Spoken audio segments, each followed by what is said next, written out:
सबसे पहले बात अभ्यर्थियों की अग्नि परीक्षा यानी common eligibility test CET exam की। आज सीईटी एग्जाम का पहला दिन है। आज 2 शिफ्टों में एग्जाम है। पहली शिफ्ट का एग्जाम सुबह 10 बजे शुरू हो गया है। यह एग्जाम 11:45 तक चलेगा। परीक्षार्थियों की एंट्री के बाद 9:15 बजते ही सभी एग्जाम सेंटर्स के गेट बंद कर दिए गए थे।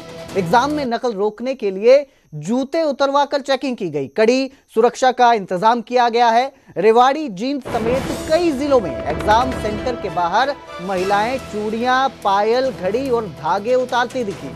आज की दूसरी शिफ्ट में एग्जाम 3:15 पर शुरू होगा और 5 बजे तक चलेगा। एग्जाम सेंटर में एंट्री 12:45 से शुरू हो जाएगी, जो 2:30 यानी 2:30 बजे तक चलेगी।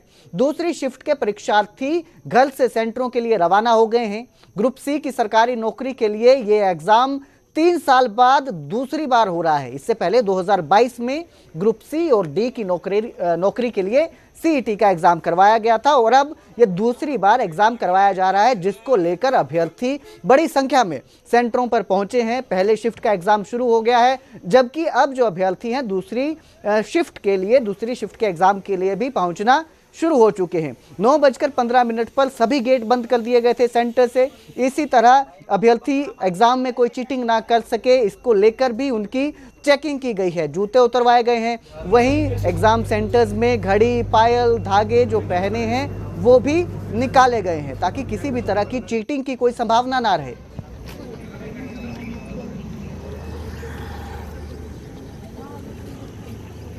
तो सीईटी अभ्यर्थियों की आज अग्नि परीक्षा है, पेपर दे रहे हैं। इस खबर पर ज्यादा जानकारी के लिए मेरे साथ मेरे सहयोगी अंकित दुदानी जुड़े हैं। अंकित, किस तरह की तैयारियां थी और अब जो ये एग्जाम शुरू हो गया है तो किस तरह का माहौल देखने को मिल रहा है? अभ्यर्थियों के बीच किस तरह का उत्साह है? बिल्कुल, आपको बताना चाहेंगे कि पहली शिफ्ट का एग्जाम अभी कुछ ही मिनटों के अंदर खत्म होने वाला है।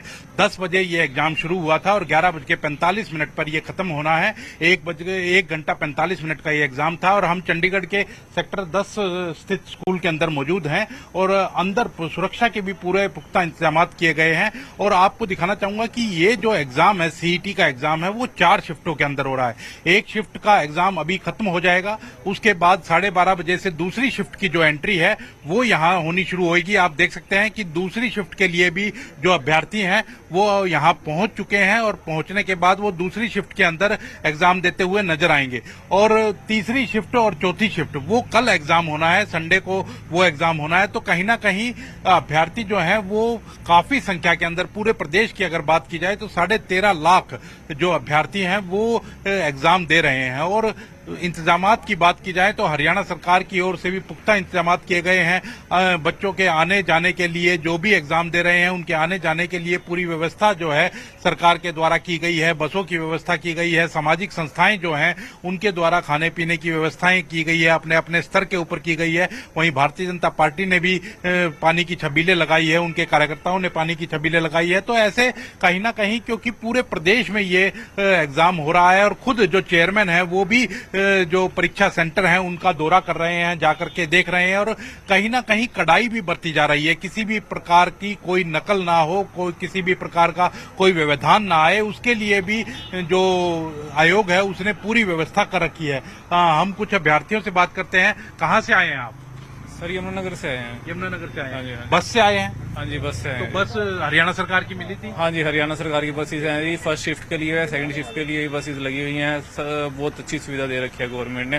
फर्स्ट टाइम ऐसा हुआ है कि भाई बसों का किराया भी फ्री है और हर मतलब ब्लॉक में बस पहुंच रही है। वहाँ पे एक बस नहीं है, कई बसेज हैं। फर्स्ट जो हमारा ये फर्स्ट शिफ्ट का एग्जाम था, इसके लिए अलग बस है, सेकंड के लिए अलग बस है। बीजेपी सरकार ने बहुत अच्छी सुविधा दी है बच्चों तो अभी के ले जाने के लिए, वापस ले जाने के लिए भी? हाँ जी, ऐसा कह रखा है जी, वापस ले जाने के लिए बसेज हैं जी। आपका सेकंड शिफ्ट के अंदर एग्जाम? सेकंड शिफ्ट के अंदर शुरू होने वाला है वो एग्जाम सर। वैसे तो मतलब हाँ 12:30 एंट्री हो जाएगी, बाकी देखते हैं किस टाइम शुरू होता है जी। बिल्कुल, आप देख सकते हैं कि बसों की व्यवस्था से कहीं ना कहीं जो अभ्यर्थी हैं वो खुश नजर आ रहे हैं और काफी संख्या के अंदर पहुंचे हैं। और भी बात करते हैं। कहाँ से आए हैं आप? यमुनानगर से सर। यमुनानगर से आए हाँ जी हैं? सर। बस मिली है? बस मिली है सुबह सर। अच्छा, तो और प्रॉपर? हाँ जी सर, अभी यहाँ सेंटर तक भी बस ही छोड़ने आई थी सर। अच्छा, शटल सर्विस भी हाँ जी है? सर, हर एक सेंटर के लिए अलग से बस लगाई हुई है सर। तो जो व्यवस्था की गई है डिपार्टमेंट की ओर से सर ठीक है? बिल्कुल प्रॉपर है, बसेज में कोई भीड़ नहीं है, सफिशिएंट बसेज लगाई है इन्होंने। पहली बार हुआ ऐसा, नहीं तंग हो जाते थे सारे बच्चे तंग। तो बिल्कुल आप देख सकते हैं कि पहली बार ऐसा हुआ है, ऐसा अभ्यर्थियों का कहना है। और वो सेंटर्स तक पहुंचे हैं, वो चंडीगढ़ पहुंचे हैं या पंचकुला पहुंचे हैं या पूरे हरियाणा के किसी भी जिले के अंदर पहुंचे हैं, पहुंच करके अपना एग्जाम वो ढंग से दे पाए, इसलिए बसों की व्यवस्था की गई थी। और भी बाकी जो व्यवस्थाएं हैं वो सरकार के द्वारा की गई थी। और 13.5 लाख से ज्यादा, मैंने पहले भी बताया कि वो अभ्यर्थी जो है परीक्षा दे रहे हैं। और मैंने बताया कि पुलिस की भी व्यवस्था पूरी कड़ी की गई है। आप देख सकते हैं कि अंदर भी पूरा पुलिस का पहरा है कि अंदर किसी को आने जाने नहीं दिया जा रहा है, क्योंकि अभी पहली शिफ्ट का जो एग्जाम है वो यहां चल रहा है और अभी चंद मिनटों के बाद वो खत्म हो जाएगा। उसके बाद 12:30 बजे दूसरी शिफ्ट की जो एंट्री होगी, और एंट्री जो होगी तो सारों की जो अभ्यर्थी आए हैं उनकी चेकिंग के साथ एंट्री होगी, प्रॉपर चेकिंग होगी। और चेकिंग होने के बाद ही उनको प्रवेश दिया जाएगा। किसी भी तरह की कोई चीज ले जाने का उनको अलाउ नहीं है। जहां तक पेन की बात है तो पेन भी अभ्यर्थियों को अंदर सेंटर के अंदर ही उपलब्ध करवाया जाएगा। खुद का पेन भी वो नहीं लेकर के जा सकते।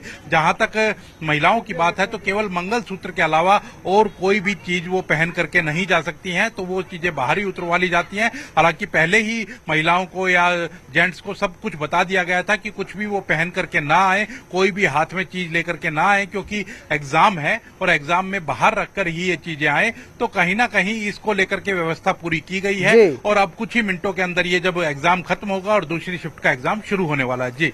जी अंकित, बहुत बहुत शुक्रिया इस तमाम जानकारी के लिए। हम आपके पास फिर आएंगे, आप नजर बनाए रखिए जिस तरह से जो एग्जाम है किस तरह से कंडक्ट किया जा रहा है, इसको लेकर हम आपसे फिर बातचीत करेंगे। तो आज सीईटी एग्जाम की परीक्षा है, अभ्यर्थी केंद्रों में पहुंच चुके हैं, दूसरी शिफ्ट के लिए भी पहुंचना शुरू कर रहे हैं। आपको बता दें कि कुल अभ्यर्थी 13.5 लाख के करीब कुल अभ्यर्थी हैं जो सीईटी का एग्जाम देंगे। 1400 कुल परीक्षा केंद्र हैं। हरियाणा में सीईटी परीक्षा के 2 दिनों में 4 चरणों में परीक्षा आयोजित की गई है। पहली पारी में सुबह 10 बजे से 11:45 तक परीक्षा, दूसरी पारी में दोपहर 3:15 बजे से 5 बजे तक परीक्षा रखी गई है। अब ये सीईटी क्या है ये भी आप समझिए। सीईटी ग्रुप सी पदों के लिए परीक्षा है। हरियाणा सिलेक्शन कमीशन की तरफ से, हरियाणा कर्मचारी सेवा आयोग की तरफ से ये आयोजन किया जाता है इस परीक्षा का, जो अब किया गया है। और अभ्यर्थी बड़ी संख्या में एग्जाम सेंटर्स में पहुंचे हैं एग्जाम देने के लिए।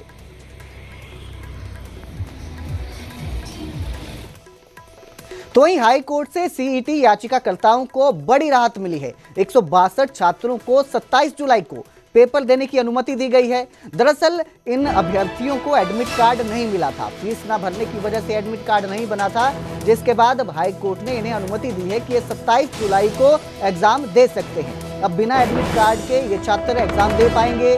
हरियाणा सिलेक्शन कमीशन जो है उसकी तरफ से, सिविल सर्विस कमीशन जो है उसकी तरफ से ये पेपर होगा। HSSC की तरफ से फॉर्म था जो दिया गया था, भरा था अभ्यर्थियों ने, लेकिन इन्हें एडमिट कार्ड नहीं मिला। अब इन्हें जो है आधार कार्ड लेकर जाना होगा और HSC में फॉर्म देना होगा, जिसके बाद ये छात्र हैं अपना एग्जाम दे पाएंगे।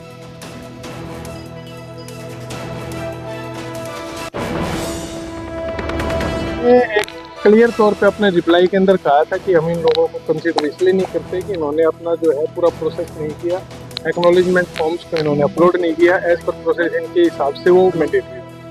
जहाँ पे हमने कोर्ट में बहस की थी कि वो मैंडेटरी इसलिए नहीं कहा जा सकता कि उसके बिना कोई भी पर्पज सर्व होता नहीं है। वो जब आपके पास में सारे डॉक्यूमेंट्स आ गए तो उन डॉक्यूमेंट्स के बेस पे आप हमें कंसिडर कर सकते हैं। तो कोर्ट ने पूरी लंबी कई घंटे की चली हुई बहस के अंदर आखिर में निर्णय दिया है कि सभी लोगों को जो कोर्ट में आए थे इन सबको कोर्ट जो है पेपर में 27 तारीख को बैठने का मौका। ये 21,000 टोटल पिटिशनर है या सर हर्डल्स? टोटल जो कोर्ट में आई थिंक 170 के अराउंड होने चाहिए, रफ आइडिया।